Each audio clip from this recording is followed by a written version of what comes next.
d'abord par un rappel sur les techniques chromatographiques. La chromatographie a été découverte au début du XXe siècle par le botaniste russe Mikhaïl lors de ses travaux sur la séparation des pigments végétaux, d'où le terme chroma qui est attribué à la technique et qui signifie couleur. Donc c'est un graphe de différentes couleurs qui se trouve dans la solution. Ainsi, en 1938, Einstein a introduit le principe de l'élution des composés incolores dans une colonne après leur séparation.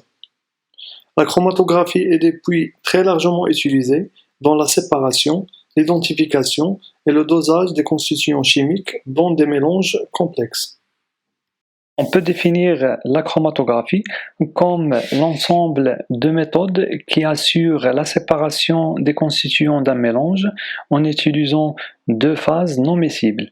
Elle s'applique à une grande diversité de systèmes et de techniques qui ont en commun l'utilisation simultanée d'une phase stationnaire et d'une phase mobile.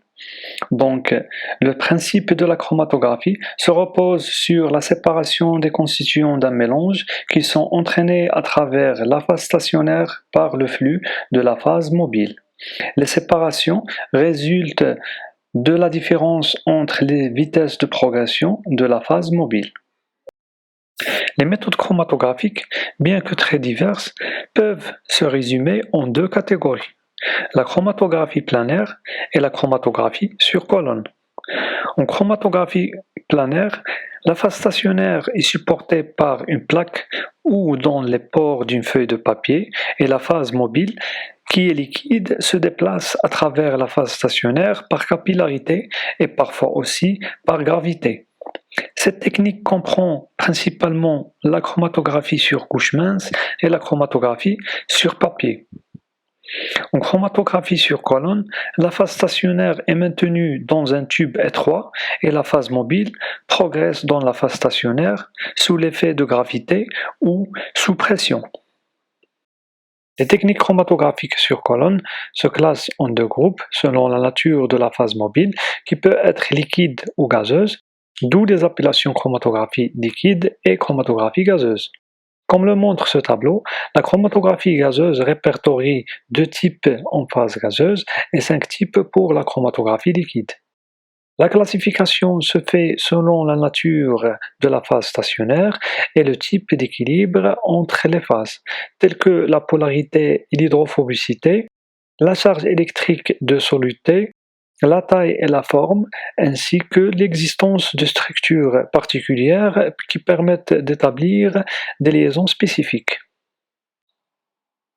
Le choix entre la chromatographie en phase liquide et la chromatographie en phase gazeuse peut se baser principalement sur la volatilité des molécules qu'on veut les analyser.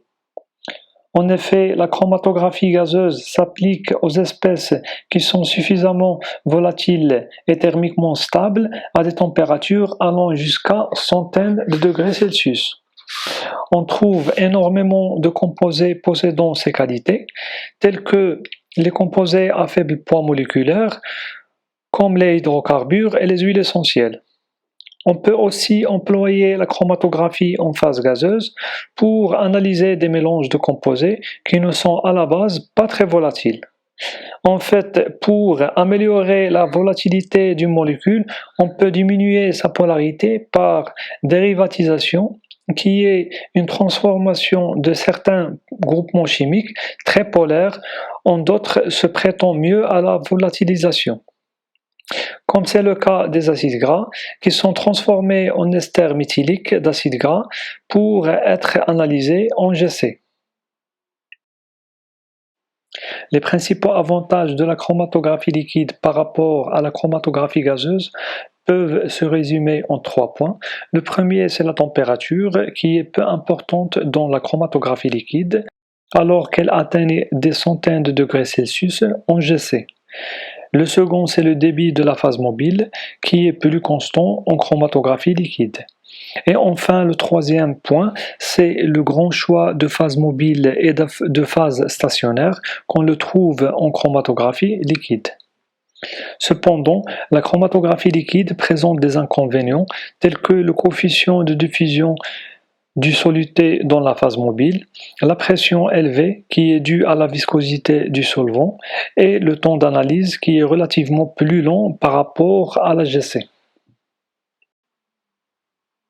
Dans ce cours, on ne traite que la chromatographie liquide et particulièrement la chromatographie à haute performance, qui est le type de chromatographie dilution le plus polyvalent et le plus largement utilisé. Comme on a vu précédemment, en chromatographie liquide, la technique de séparation est basée sur la distribution en soluté entre la phase mobile et la phase stationnaire, suite aux interactions entre ces trois produits.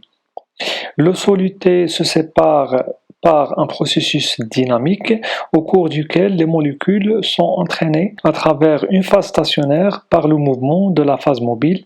Ce processus est appelé élution. Cette figure montre comment trois constituants d'un échantillon se séparent dans une colonne par élution. Au début, on introduit au sommet de la colonne une bande étroite de solution de l'échantillon contenant un mélange de trois composés dans la phase mobile. Les trois constituants de l'échantillon se distribuent entre la phase mobile et la phase stationnaire et l'élution par addition continue de la phase mobile, qui est appelée également élution, entraîne les composants de l'échantillon en long de la colonne. L'addition de phases mobiles supplémentaires entraîne les molécules de soluté vers le bas de la colonne en une série continue de transferts entre les deux phases. Puisque le soluté ne peut se déplacer que dans la phase mobile, la vitesse de progression d'un soluté dépend du temps qu'il passe dans cette phase. Dans le cas de notre exemple, cette vitesse est élevée pour les composants schématisés en rouge qui sont fortement retenus dans la phase mobile et elle est faible pour les composants en bleu quand la rétention dans la phase stationnaire est plus importante.